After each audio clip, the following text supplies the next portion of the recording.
11 years ago, my wife Tanyss and I were asked to Bangladesh for the purpose of bringing improvements to what is almost certainly the worst school system in the world.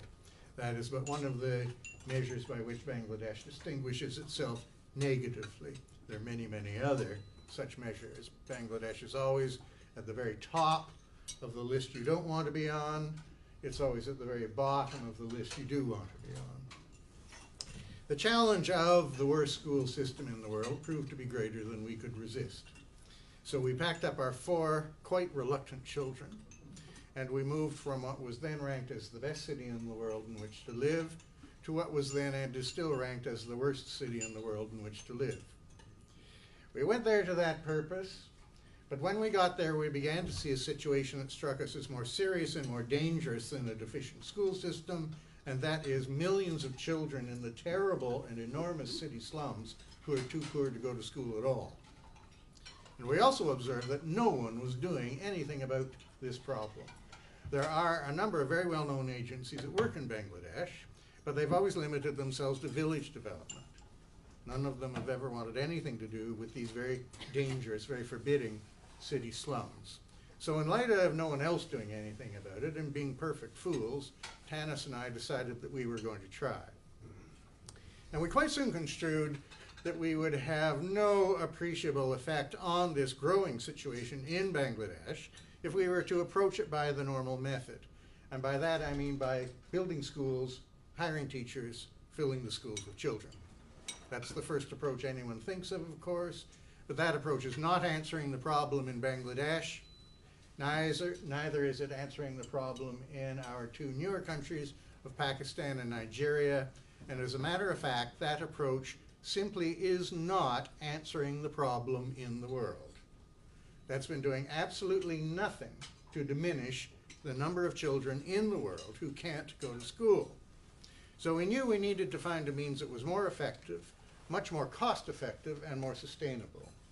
And what we struck upon was the idea of going into these slums and teaching mothers in the slums to become neighborhood teachers, reckoning that if we could do that, we'd be working in the same multiples as the problem has been recreating itself. And in pursuit of this, the first thing we did was go to a number of these very well-known agencies with a proposal that they partner with us. And their response to an agency was that we were entering into a program of futility and fatality.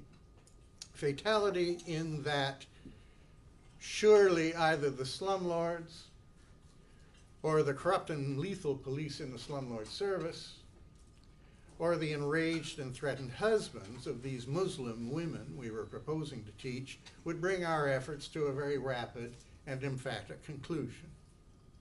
And they promised us, if they don't deal with you, without question, the extremists will.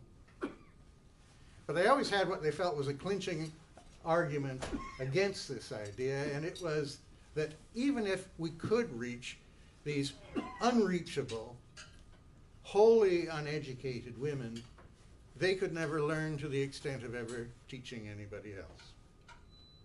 Now, 10 years into our program, we don't hear much of that anymore, which is almost a pity because we did so enjoy disproving it.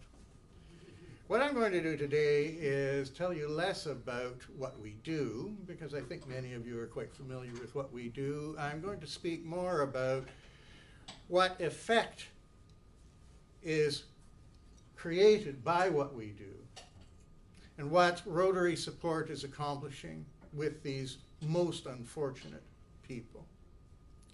And to do that, we're going to look at a number of individuals as test cases, if you like. And to begin, we're going to hear from a very typical student of ours. So this is a woman who really is very representative of the women who enter our schools. And her name is Shamaya, and she's going to tell you about herself. If you don't understand all of it, don't worry, I will expand upon it. My name is Sumaya. I go to Amarok Society school. I have a daughter. My daughter is 3 years old. When my daughter was 2 years old, she started to do talking. In my family, there is a lot of people, so I am the only working people here. I have to do all the work. I have to do cooking, washing, and everything. That's why I feel disturbed when my daughter do asking a lot of questions when she was 2 years old. I go to Amarok Society school, and here I do child development program class, and I have learned that we should give time to children when they ask questions. We should give answer properly. But before I didn't understand that. Now I am very much concerned about that. Now I give time to my daughter.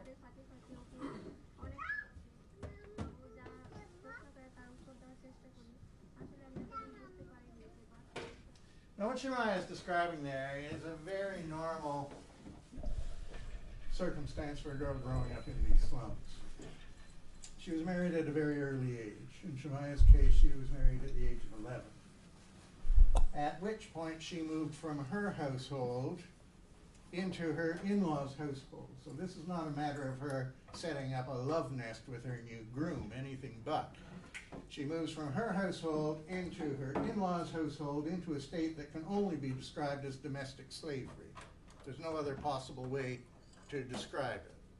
And she was speaking about that. She was saying that she is expected to do all of the maintenance of this household. All of the duties fall to her. This is her function within that household. Now the house might be 6 feet by 8 feet, 7 feet by 8 feet, but in it might live 6, 8, 10, even 12 people. And she is expected to do all of the maintenance for all of those people. Now, by some chink in her circumstance, she was allowed to join one of our schools. And in it, we teach her the general education that she requires, but had always been denied. But also, because we are teaching teachers, we had to teach her about child rearing, child development, and teach her to teach. So this is so that she could fulfill our model of then, in turn, teaching 5 children everything she learns. That is our requirement of every woman entering any of our schools. She must agree to that, so that her tiny home becomes her little school. And Shemaiah met those responsibilities.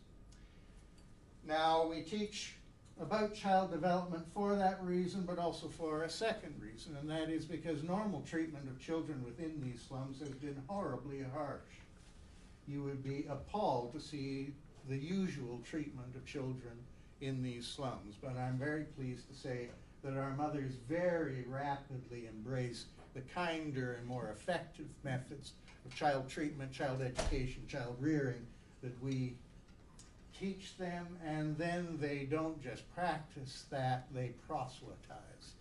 They teach their neighbors as well, and they take it upon themselves also to intervene where they would never have intervened before, to interfere where they would never have interfered before. I always tell our mothers that children are not mayonnaise, they don't need beating to be good, and I think they would find that quite clever if they had any idea at all what mayonnaise is. Now, it is, as I described, a great deal for Shemaiah to deal with in the course of the day. And she was describing that before she entered our school, she felt under such duress from her duties within her household that when her darling little daughter, the jury, whom you saw, started asking her questions and speaking to her, Shemaiah's first response was to shush her up. Now this actually represents a very serious impediment to a child's development. You all as parents will have responded to your children, answered their questions when they ask them, sometimes ad infinitum, but still you do it. Now you don't do it for this reason, but because you would do that, it was very beneficial to their development, their intellectual development, and to the beginnings of their education. Where this does not happen represents a very serious intellectual deficit, an educational deficit. Now, she entered our school. She has met our requirement that she teach at least 5 children what she has learned, what we teach her. It is possible that we will not be able to rescue Shemaiah from every unfortunate circumstance in her life. There is no question whatsoever that her life has been almost immeasurably improved by her taking this opportunity to move from a life of function to a life of purpose. And she will be the first person to tell you this, that her engagement in our program has been the core of her wholly unexpected newfound happiness and sense of purpose in her life. What we can be even more hopeful and even expectant about, though, is that her little daughter, Ajuri, is going to have a very different experience than Shemaiah had in growing up. And that Ajuri's upbringing will be something other than just that process of stamping out whatever spark might be found in her as a little girl. And that she will be able to retain that obvious spirit that you saw on the screen into an educated adulthood.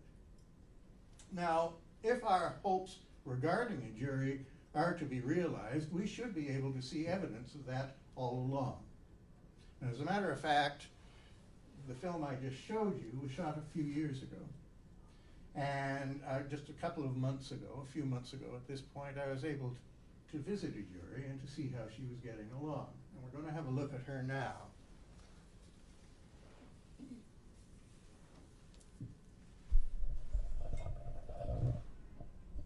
This is Ajuri now, and she's sitting there with her grandfather. Now this is not Ajuri's brother. That's actually Ajuri's student. And I'll tell you how that came to be. Every day, Ajuri's mother, Shemaiah, attends our school. And then every day she conducts her own school after that in her own home. And Ajuri attends Shemaiah's little school. And then immediately after that, every day, Ajuri conducts her own little school. Ajuri teaches 5 younger children. So Ajuri at the age of 6 is teaching 3- and 4-year-olds every day. And she's as serious in her organization of this as her mother is in her organization of her school, and as we are serious in the organization of our school. Ajuri exemplifies our contention that the natural state of the human mind is not at all ignorance. The natural state of the human mind is learning. And then it is in the nature of a very considerable percentage of those people who are learning to, in turn, wish to teach what they've just learned. So we succeed because we are using human nature to our purposes. Now, Ajuri's grandfather, this is the man who married off Shemaiah at the age of 11, observed Ajuri conducting her little school. And he said, "Granddaughter, you're teaching these little children to read and write. And yet your own grandfather cannot read or write. May I join your school?" And Ajuri said, "Yes, grandfather, you may." And we're going to see Ajuri conducting her own little school, which includes in attendance her grandfather.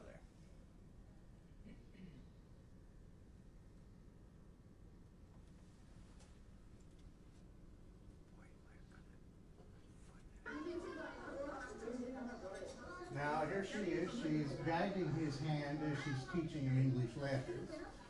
Her complaint against him is that he holds the pencil too tightly. Now he can be forgiven for this. This is the first time in his life he's ever held a pencil, of course. But she has a difficult time in teaching him to relax his grip. And you see the other members of her school. There's 2 other little children behind the wall who are obscured from you right now. Now, Ajuri is very serious as she goes about this, as I said, and even stern. If she's teaching English, for instance, and she says to her students, "All right, show me your head, your eye, your nose, your mouth," and they all say head, eye, nose, mouth. If the grandfather doesn't do it, she stops the lesson and says, grandfather, I said, show me your head, your eye, your nose, your mouth, and she won't proceed until he does it. Now, I want you to consider for a moment this man's journey. Let's look at him again.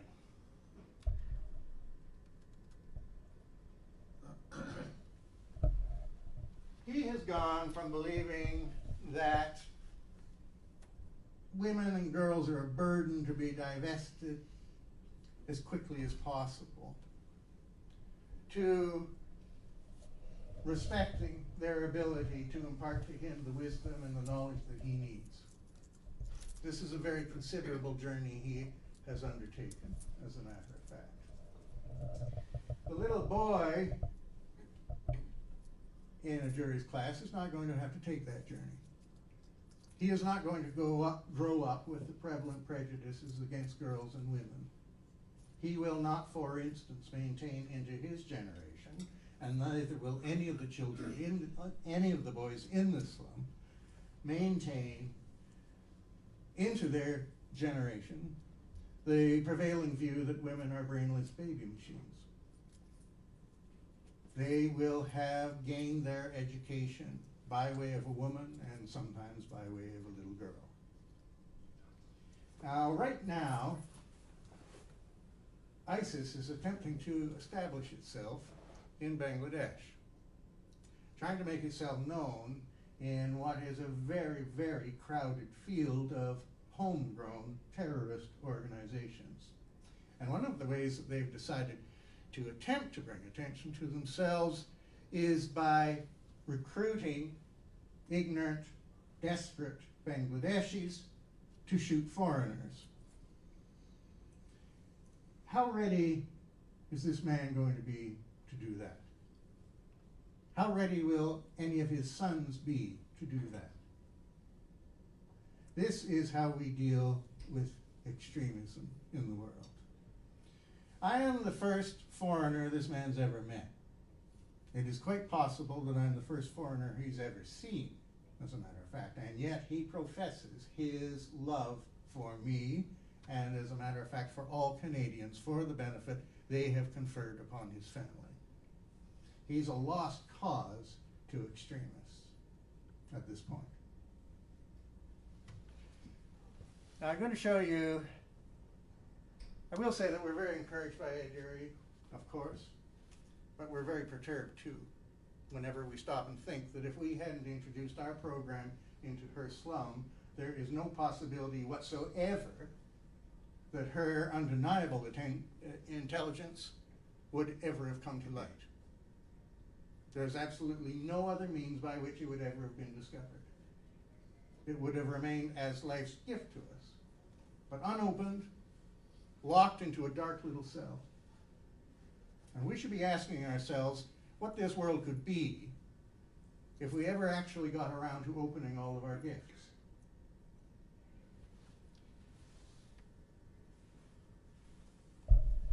This is a picture which, to a certain extent, is self-explanatory. You'll see from her headdress that this is International Women's Day 2012. We could show you a picture from any year, as a matter of fact, but I'm showing you this picture for a reason which will become obvious in a moment. When our mothers in our schools discovered that there was a day during which the world attended to issues of women's opportunities, rights, and development, when they got past their gasping disbelief, they decided that this was absolutely their day. And all of the women in all of our schools committed themselves to observing and celebrating this day every year. And I assure you that this idea was of their creation, not of ours. One of the things that they do is they take their new literacy and they use it to make the headdresses, as you see, but also to print banners. And then on International Women's Day, every year, all of the women in all of our schools, in all of our countries, parade through their slums on International Women's Day. It is a measure of how far they have come in terms of gaining respect of their community that they do so with impunity. There is has never been any violence visited upon them for this activity at all, and that is a very startling and surprising thing, as a matter of fact. Now, there are threats every year from extremists, but they're outside the community, and the women have been able to conduct their celebrations and observations every year. I wanted to point out that in all that our mothers do, they always identify Amarok Society. This is indicative of the fact that they believe themselves not only to be students and teachers, but also members of a movement. And again, I stress that the movement was of their volition, not of ours. Now, these women are looking quite happy. Of course, it's their day. This woman, however, is not looking so happy, and there's a good reason for that. This woman, obviously this is the same day, this woman's name is Khadija, and you wouldn't know it from this picture, but she's a very warm and generous personality with a ready smile, as a matter of fact. But on the day that we took this picture, Khadija had something on her mind. Now, on International Women's Day, our mothers don't just parade, they also perform for their communities dramas that they have created beforehand, examining issues of slum life. Now, this is a traditional form, cultural form within Bangladesh, as a matter of fact, and traditional within Pakistan. But because of the threats of extremists and so on, much of the Bangladeshi, Pakistani culture is suppressed because it is considered to be in violation of the extremist ideal. One of the great pleasures we have, as a matter of fact, in our schools is to see the rebirth and reemergence of the cultural forms that had been suppressed by the threats of the extremists. Khadija has, on this day, just performed in one of these plays. In fact, she had a leading role in a play that examines the issue of dowry and early marriage in Bangladesh, but it would have been easily as applicable in Pakistan. And I'm going to describe the dowry system very briefly to you because your common sense would never lead you to it. At the time that a bride moves from her household into a state of domestic slavery in her in-laws' household, her family is required to pay the groom's family for that privilege. This is bizarre on the face of it. It's very destructive in the practice of it. What makes it particularly damaging and onerous is the fact that this dowry has a scale. The older the girl, the higher the dowry. What this means in practical terms for most families in these countries is that they feel compelled to marry off their daughters at a very early age in order to escape the ruinous effects of the rising dowry. Extremely destructive to the girl psychologically and physically. Psychologically, in that it is very, very easy for her to shift into a slave mentality at that age, and I can tell you from personal experience, it's very difficult, can be very difficult to extract her from that. Very damaging physically because she is expected at that very early age to start producing babies. Now, it's also very damaging to the society as a whole, predicated upon the simple fact that babies don't produce good babies. Babies produce deficient babies. And Bangladesh, for instance, may be unique in the world in that its average national IQ average is actually going down, whereas in the rest of the world it's going up. And that's a very troubling sign. Now, Khadija has just performed, as I say, a leading role in a drama examining this issue. And she's thinking about it as we look at her right now for a personal reason. And that's because she, at this time, had a daughter who was considered to be of marriageable age. And as a matter of fact, her husband had been in negotiation with the groom's family for what they would accept in terms of dowry. And it's just our good fortune, just as we took this picture, Khadija was forming a resolve. Just as we took this picture, Khadija was thinking to herself, I'm not going to do it. Over her husband's objections, she said to the groom's family, you can't have our daughter until she's an adult, and what's more, we will pay no dowry. And the groom's family said, all right. Khadija has started a dowry strike that all of our mothers are committed to. Not only are they all committed to not paying dowry if they have a daughter, not receiving dowry if they have a son, but they are very actively campaigning against this practice throughout our two countries. And I would go so far as to say that in Bangladesh, it is their campaign that is having the telling effect against this practice. Khadija is our Rosa Parks. Except Rosa Parks was risking arrest. Khadija was risking ostracism, acid attack, or outright murder. None of which have transpired because we believe she immediately had all the support of her thousands of Amarok Society sisters. We're very, very proud of her, of course. Now, we have in this world a very serious problem. We have failed to educate all of humanity. We've had the opportunity, and we've failed to take advantage of that opportunity. And the fact that we have failed to educate all of humanity stands as our greatest sin of omission. And the wages of that sin are terrible, including that we have made available to the extremist millions upon millions upon millions of people with no developed capacities of reasoned thought by which to assess and analyze the wretched, wicked lies he's going to tell them.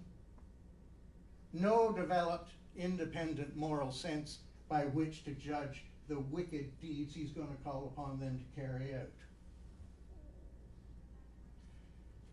John Baird, before he left office, said that the great challenge of our age is extremism. And he's right about that. The problem is the governments of the developed world don't seem to have a better idea of how to deal with this challenge than by bombing a jury's little school. And that is modern warfare.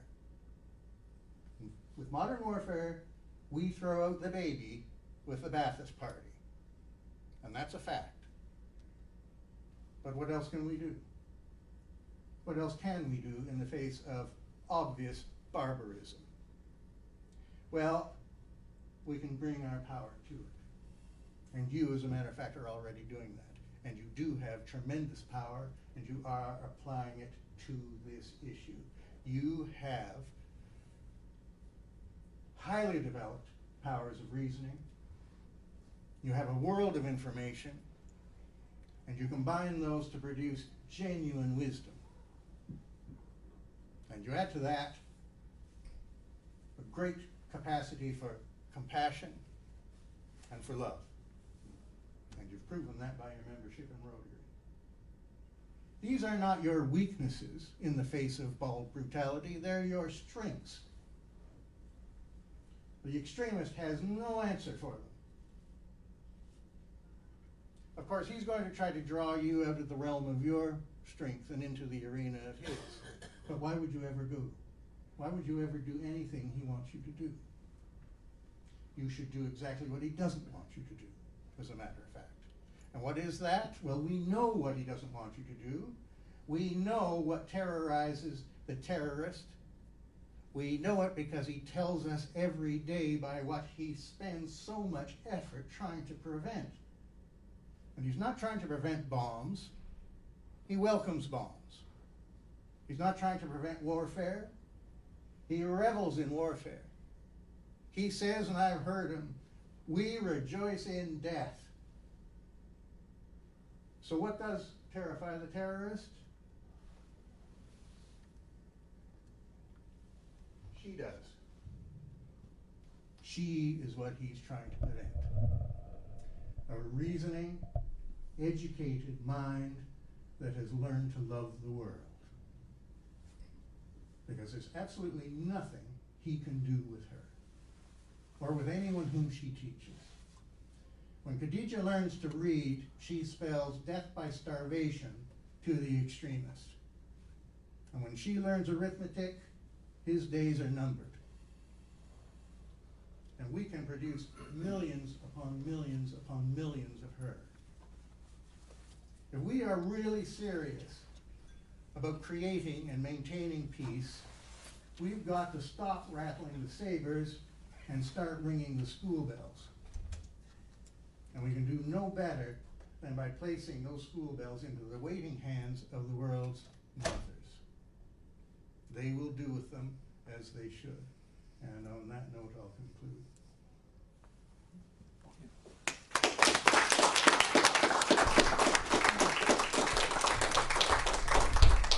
Okay. Thank you very much, Jim, for your talk, inspiring talk. Thank you. And token of our appreciation, a wonderful Rotary pens.